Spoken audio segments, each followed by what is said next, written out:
Hey guys, welcome to the episode. I do not have an intro because I just want to get into it. So what we're going to go ahead and do is we're going to break down the brand ecosystem.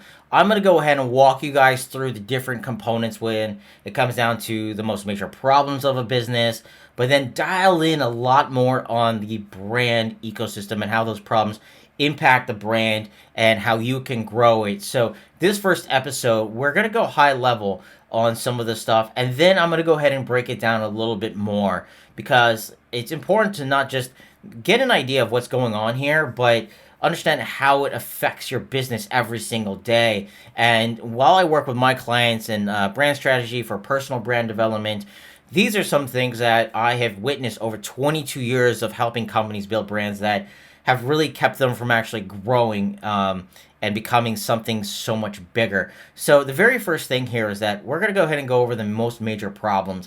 And one of those major problems is the brand strategy itself, or actually the business strategy, which includes the buyer persona. And sometimes you'll see the buyer persona within the brand strategy, but really firmly, I believe over the years I've done this, is that buyer persona really belongs in the very foundations of that business. And part of that business strategy includes, the vision. You have a lot of common components to this, but there's a lot of other areas where it's so absolutely vital to consider the operations piece of this. That's vital to kind of really consider what you are about. And this is understanding who you are as a business, because we tend to get into business and think, hey, this is the business I'm in, when in reality, you're actually in a different type of business. So it's important to really dial in and figuring out what it is that you do. So for instance, just as an example, building brands for 22 years, I actually came to the terms that, and working with my own consultants, because I also need a second pair of eyes, and the consultants I was working with actually helped me dial in more and figure out is that it's not just about branding that I love, it's the problem solving on helping people break their limiting beliefs and become more of entrepreneurs, more of who they really are. And so that's where it kind of really all came together for me, really understanding at a foundational level.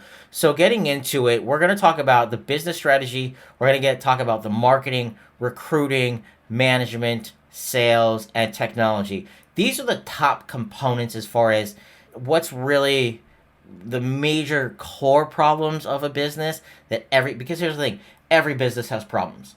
There's not a single business out there that doesn't have a problem.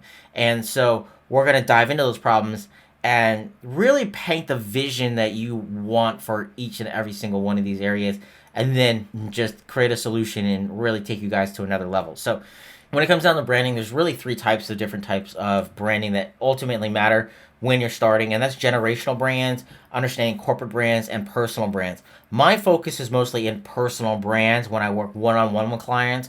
From that other component, that trickles down into maybe me being a fractional CMO, helping them guide them in the right direction on a corporate brand level. And the generational brands, why it's important to mention generational brands is that so many times corporate brands and personal brands look at these iconic brands like Coca-Cola and all these other ones, but one thing that they fail to do is realize is that these brands have been built over generations, and the original founders really didn't get to benefit all that much because of it took so many other steps to build something of this magnitude. And looking back, the company of Coca-Cola, it didn't really hit its peak until many years later, until it actually became something massive. So for us to really drive and make something happen in this market space, to build something in a shorter amount of time, that's going to take us understanding how to leverage personal brands within the corporate brand. So there is this relationship between them. And there's a system that I developed, and it's good if you guys are actually also, if you are listening to the podcast, go ahead and seek out. I'll actually include the link for you guys actually either download the white paper on the brand index that I created. It looks like a flywheel, and that's the best way to kind of visually put it together. But then the other thing is that it's important to just get a visual component. That way you can reference back to any of this. So in the brand flywheel is this whole ecosystem of what your company is really made of. And that includes your business, your finance, your operations, your brand strategy, culture, marketing, sales, and than impact. And it's important to understand that each one of these silos, when we look at traditional business structure, we'll call them silos, is that each one of these silos has a very particular function when it comes to your brand. Not just your profitability, but your brand. Because anybody can write a strategy, anybody can build a business. But what's going to really make it into a brand is understanding these components and how to utilize them and put them together like a puzzle piece. Because one is like a domino that affects the other, and it's a web of intercommunicative standards and guidelines. So we're going to go over every single one of those, because a business, for me, ultimately, as a brand, starts with knowing the business you're in and knowing your buyer and understanding what it is you're going to do that's going to best serve them. And then you have your finance part of your brand, which includes really understanding the balance between, where you need to allocate your funds, because so many people focus on just front loading marketing. And then I've seen it time and time again. Many companies will try to let me just build a brand, and their brand has been around for less than a year. It takes time to build brand, because brand is reputation. Brand is a passive lead generator, and that comes down to how much trust have you built. Now, can you build a brand quickly? Yes, but there are pitfalls to that. And we'll get more into that later as we dive in. So moving forward here is that we've got the operations piece, and this is two parts. And when it comes down to a brand, it comes down to the scalability of how you're going to go ahead and scale that company, how you're going to position yourself to become a market leader. Because my thing with expectations is that when we have expectations between two people and outside of business, is that when we expect something of somebody else and we haven't communicated that, it is an unfair one-sided contract, because then we are left, quote unquote, disappointed because we put our own standards and guidelines on them. In a business, it comes down to setting the standard. This is our standard of quality. This is the standard of quality that we're going to put out as a business and in our product. And then, so that gets referenced back to just, it actually really kind of includes the business, finance, and operations piece of this one. Going back just a little bit, I know I'm jumping here, but this is so very valuable to mention, is that when we're talking about the business foundation, leadership. In a personal brand, you are a leader. You are a thought leader. You are an independent leader. And regardless if you're doing this within a business, it's so very important to really focus on that too. And I'll have a whole separate podcast that talks about how to position yourself in a personal brand, and we'll get into that another time, because that goes down a rabbit hole and a whole other spectrum of the other area that I've really focused in. But it's important to start here, that we understand what these components are and the problems. Jumping back to right after operations, we have brand strategy. Now, your brand, like your website, your brand is ever evolving. It's growing. It should have a personality of its own. But ultimately, your brand strategy is answering this one question: how do I make the best experience possible by stimulating every sense that a human being has? Sight, smell, sound, all of them. And then how do I craft that and build a brand guideline which makes sure that the business foundations are right, finance is being allocated correctly, operations is creating the little things, those little touch points of experience, and that strategy also bleeds into how does the culture run, how is the marketing, how is the sales. It's those interactions of creating this. This is why I really, really love the theme parks. I love theme parks because they have done such a great job on just crafting an experience. The ones that you go to were like, I went once, I'm good. Those are the ones that didn't really hit the mark. But then you have the other ones that understand that it's about immersiveness. And that immersiveness just starts creating more, because that relationship between the brand strategy and operations is where you start also building brand loyalty.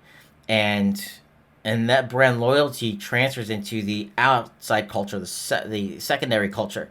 And that other silo that we are mentioning now is culture, because you have two areas of this. Is that you've got culture inside your organization, and I have a rule, is that if you do not focus on building your culture will build itself into something else like that thing you took home from the restaurant that has now created and grown to something else. Your culture will grow into something else, and usually it's not good. Unless there's someone within your organization that actually serves as another marker point for leadership that can help guide it in the right direction. And then a lot of companies, when they try to build culture, they're trying to build it based upon things rather than values. And you'll notice that I didn't mention HR in any of this because I think HR, we'll talk about HR in a minute, but culture is so valuable because if you can get people that actually really believe and are united under the same value system, not for the fact that they have the same interests in life, but they have the same value system, then that value system represents the company, represents the character and the brand that you built, not the brand of the CEO, but the brand of, and that's when we talk about the brand of a business, is that when we're talking now in personal brand, the people that you hire on your personal brand team are even more so dialed in on that value system, is that they believe what you believe and they're going to go ahead and follow you because they know what you've got going on here. And they have teamed up with you because for us to also understand our buyers, we also understand the people that we hire in the organization. And then the other secondary part of culture is the external culture, and Supreme was great at doing this. A lot of people don't realize that Supreme took many years to get off the ground, to build up to that point to where they were sold for $2 billion to Louis. But outside culture is that subculture, the people that really follow your brand. Now, the thing is that a lot of companies and people, even in thought leadership and personal brand strategy, is that you don't need 2 million people being part of your deep-rooted culture system outside, because that cult following is good to a certain extent in business. It helps drive value of certain things, but it can also be volatile, just like you see the value, because brand equity is never established by the organization. It can be guided, influenced, manipulated in the external culture, but it is typically uncontrollable. And that's a variable that we'll get into another time too as we dive into the culture model. Culture is so very important as a driving force for your brand ecosystem. And then we get into the marketing and the sales component, because this is a major area too where companies really, when we go back to finance really needs to determine for the short-term play and the long-term play, is that the funds that you're allocating right now go towards your marketing that drive the revenue to come in immediately, and then your long-term play is your brand. And it's important to understand that there's a balance between the two. And I'll go ahead and put a link in the bio here for the podcast and actually the video. That way you guys can actually download the formula that I developed that helps you understand where to allocate. Because if you're in year 1, it's going to be different from where you're at in year 5. But you also have to be completely honest with where you're at, because even if you're year 5, you might be stuck. You might hit a financial plateau, and you really need to, instead of focusing on a brand, you need to drive sales. If you're going to close your doors, you need to drive sales. You need to drive marketing and sales come back together. They are a married couple. And this is what a lot of companies don't understand, is that there's 2 conversion points. Marketing is 1 conversion point. Sales is a 2nd conversion point. And the first conversion point for your marketing is to sell the problem, to talk about the problem, much like I'm doing here. And so we want to talk about the problems that actually people are facing. That way they understand that, because sometimes we don't really know the problems we have until someone says, "Oh man, I didn't even think about that. Oh crap. We need to think about that. Let me call my guys. Let's work on the team together to solve this problem." So marketing sells that problem to get that lead to pull people in, and then sales is finding an idea and a solution to close that deal. That's a 2nd conversion point. So many times I've seen it is that businesses will blame marketing for them not growing. Oh, my marketing sucks. It's not working. And then they become agency hoppers, and they jump from agency to agency to agency because they said that the marketing didn't work. Well, did the sales convert? It's not black and white.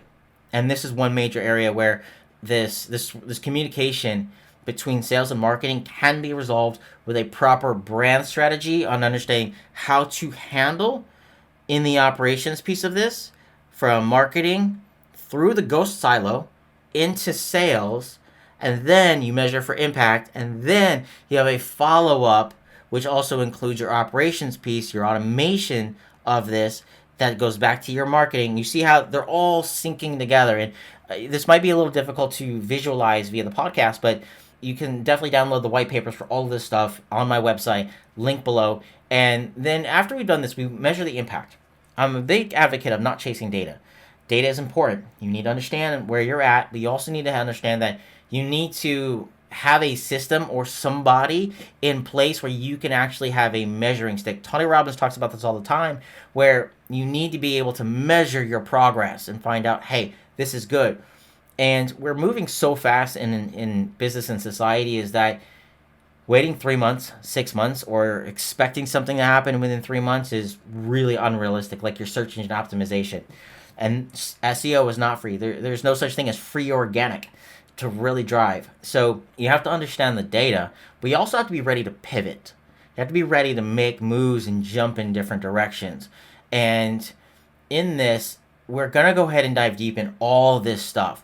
And let me check that time right now. We're at a good time right now, but let's go ahead and talk about business strategy, and then I'm going to go ahead and break this up, and we're going to go ahead and we'll come back for all the other episodes and all the other podcasts, because let's go ahead and wrap up with business strategy. I want to get you the most amount of value, especially if you're listening to this in the car, before you even get to work in the office, that way you're jazzed up, ready to rock, and just ready to crush it as your own personal brand to go. So, business strategy. Business strategy is a large component of where companies have fallen short just because, lack of system and processes, lack of direction and vision. And I'm going to work to try to cater this to both areas, mostly in personal brand development, brand strategy, and in breaking those limiting beliefs. But also, I'm going to link it to, like I said before, leveraging the personal brand to corporate is vital, so it's best to understand how they both work together. So recapping really quick and moving on to the rest is that 1, system and processes. 2, lack of direction and vision. 3, competition. 4, adaptability. 5 is growth beyond founders. 6 is balancing quality and growth. And then the last one is seeking external help. Getting into this, the system and processes is that it's an issue that come from inadequate and outdated SOPs. There's a client we were working with one time at the agency that I'm with, and we kept talking about the client kept talking about SOPs, standard operating procedures, because they were veterans, military based, and so they understood the necessity for this to make sure that it runs. And so systems and processes are so vital to understand, like your step 1, 2, 3, and 4, because when you can create that structure, you've created a way that makes it more seamless for your audience to actually integrate and communicate and experience your brand, which helps build brand loyalty. And it's also if you have a process in place for your own personal brand, is that go here, do this, this is the expectation. So what you're doing is you're eliminating any miscommunication and anything that's gonna expectations is the biggest thing I'm trying to say here, is that you set the tone for expectations. So the next thing is lack of direction and vision. And this is so very important because I really want to focus on personal brand strategy in this component here, because if you don't know where you're going, this is where you feel stuck. This is where you feel lost. This is where you're sitting there after your 40s or 50s and saying, what am I doing? Where am I going? I've always wanted to be an entrepreneur. You know what? I have so much knowledge. I've got 22 years of knowledge in brand strategy. What am I going to do? What do I really, really want to do is I could do this, and this. And then you go all over the place. It's so important to understand where you're going. And I was listening to Rob Dyrdek one day. And listening to Rob Dyrdek, he talked about a book that he read, which is actually sitting right behind me. And it talks about starting with the end in mind. And my mentor said to me, he says, just live life by your eulogy. What do you want people to say about you when it's your time to go? It's important to understand where we really want to go and get it clear and find clarity within that. And there's so many ways to find clarity, because when we feel lost or stuck, it's because really typically one of 3 things is: 1, we haven't taken full ownership of who we are. We are not living completely authentically. The second thing here is that we're living in the past. And we're thinking about all the glory days and that was my prime. No, that wasn't your prime. You have a chance to make your prime. So don't get caught there. And then we're looking so much into the future where we sit there and just worry and concern and be like, oh my God, I'm worried about this, which actually keeps you from a state of actually getting anything done. This is why vision and direction is so important, because it impacts your entire well-being. Because mental health is not the thing. Mental health is a byproduct of the mental fitness you're putting in. This is vital within yourself. This is vital within your team. And if you run a business, this is vital with you running your business. The other thing is competition. So competition it's important to kind of understand where people are going, but so many times we can get caught up in the competition. And when we focus on competition as competition, we lose sight of who we are and what we bring to the table. And as a personal brand, it's important to understand that your competition isn't really your competition, because you're not going to want to work with everybody. Your competition is going to work with clients that might not want to work with you. And that's okay. This is why I have no problem helping someone else out, because I know that I'm not going to work with some people the same way. And some people are like, just let's go, let's rock it, let's do this. And I can see those people and I've seen it. Some of the people I've worked with have just blown up exponentially, and I love it. And some of them we've had some troublesome times because of that thing that they need to break through, but it's okay. I have nothing but compassion, because you're not going to have the same working style with everybody. When it comes down to the business, when we're looking at competition, it's important to understand, like, hey, we're in the same realm, but that doesn't mean that you're going to deliver the same experience. Experience. And that goes to the brand and how you do that, and having the right strategy on how to handle your competition. Because we just think of competition, it's important to have a checklist. It's like, I need to compare this, and this. And do not compete where you do not win. For instance, if you cannot compete in price, don't even bring up price.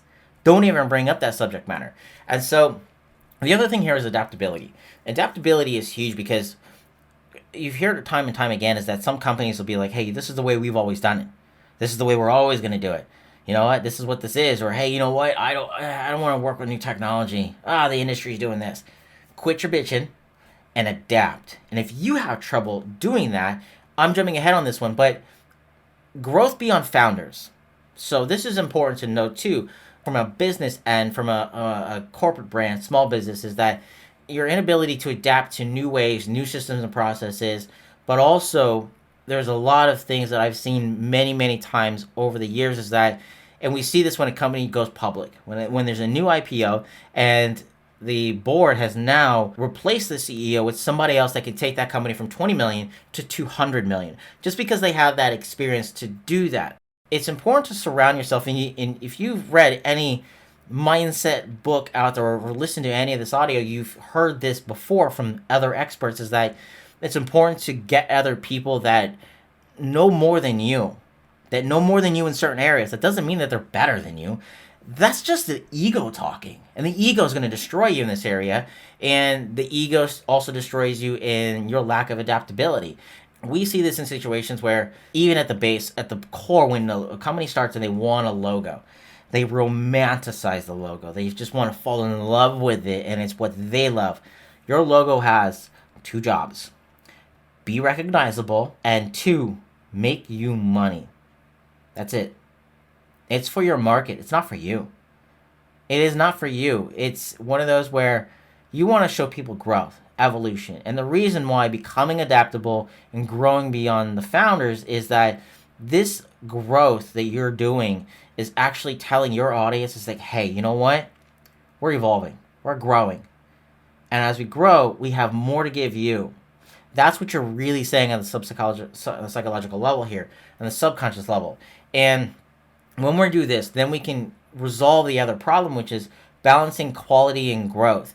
And it's important because in other countries, and I use Japan loosely as a model because of their financial economic model has some faults over the 70s and the 80s and even the 90s. And so it's important to look at a businesses that in the US, we actually look at business growth as a short term, 3 years. And there's a long term business strategy, 5 years. And that's for new businesses that have started up over the last several years. But in other countries, such like Japan, a short business model is 10 years. There's what I'm really getting at here is that this lack of patience, this complete lack of patience of trying to build something over time. And that lack of patience comes down to one, your anxiety of how to handle the situation as a leader. And you're going to hear leadership come up quite a bit. And when we can actually look at this, it's like, you know what? We want to grow at this rate because that's going to help us stay ahead. That's going to help us take care of our employees financially. It's going to allow us to grow, but we cannot sacrifice quality. If your focus is on quality, we've heard it before, is that when a business grows too fast, we now risk many other components. When it grows too fast, your operations get sacrificed and your experience with your customers get sacrificed because they're like, I wanted to get behind this brand, but I didn't really have the best experience. That can destroy an organization. That can destroy so much.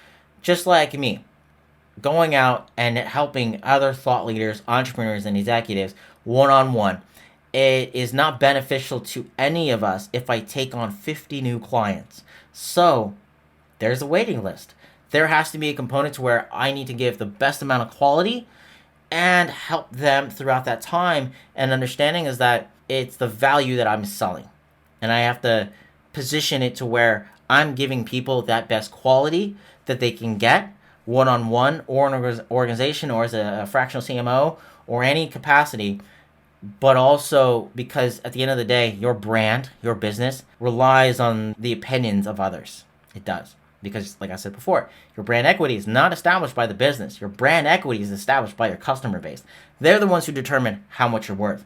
There was actually a sales guy that I was working with one day. He says, hey, Jess, you know what? If I go in here and I say, hey, this is the amount of my services, what you're going to do at that moment is going to be like, hey, you know what? This guy is worth it. And you've confirmed the value point that I've set. So if I tell you it's X amount of dollars and he's like, you know what? He's got the answers. He knows how to get there, because here's the thing, guys. Even as consultants, it's not my job as a second set of eyes to know everything. It's to help you get the answers you need. And the other thing that person could say at that moment is like, you know what? I don't see the value. So then they're setting the tone right there. So it's important to actually outline in your buyer persona, in your business strategy, is that these are the types of people I need to work with that are absolutely going to say yes because I don't need to sell them. They know the value. They believe in it. They're already there. They're ready to go. They're ready to pull the trigger. And there's another formula for this in the entire brand strategy that we'll get into. And then, so the last thing here that I want to talk about is really seeking help. I kind of mentioned that here, is that even I have consultants. The course that I've written and developed here, Margaret she is actually a professor over at UNF, has been amazing at helping me help write out my course and come up with the outlines and determine what's absolutely valuable. So when we put our ego aside and we really get down to the nitty gritty, we get down to the logistics and actually writing out the strategy and the audit and take our emotions out of it, we're able to see things differently. We're able to find new systems and processes by living in the moment because we've alleviated that stress. We found clarity. That clarity now transitions into the lack of direction. So now we have a clear direction and focus. And then we aren't so much concerned with our competition and what they're doing. And then we become more flexible. We become more open-minded to be adaptable. And then we actually say, hey, you know what? I can do more. I can grow beyond this. Let me seek that outside help. Let me figure out a pathway to scale in balancing the quality and the growth that we have. And I'm going to do that because I asked somebody else for their expertise. That is not necessarily just a pitch for me to be in here, but that is absolutely necessary in every organization as thought leaders, as anybody else, is that we are stronger together. And we cannot necessarily see everything is clear. The whole goal of this in your business strategy is to find a clarity that's going to move you down the second path of getting everything else done. Thank you guys for listening to this. I appreciate each and every one. If you have questions, please reach out to me. Reach out on my social media channels. Go ahead and message me. Let's go ahead and make some stuff happen. I want to see you guys win. There's enough meat on the bone. I want you guys to break your limiting beliefs, own your power, step into your authenticity. And you can do that when you've resolved all these other things. You've got them in place, you write them down, you have a plan, you're not even focusing on it anymore because you put a system in place. That way you can focus on doing what you do best, and that is being you. Thank you guys again. This is Justin Bordeaux. I appreciate each and every one of you. This is Bespoke by Bordeaux.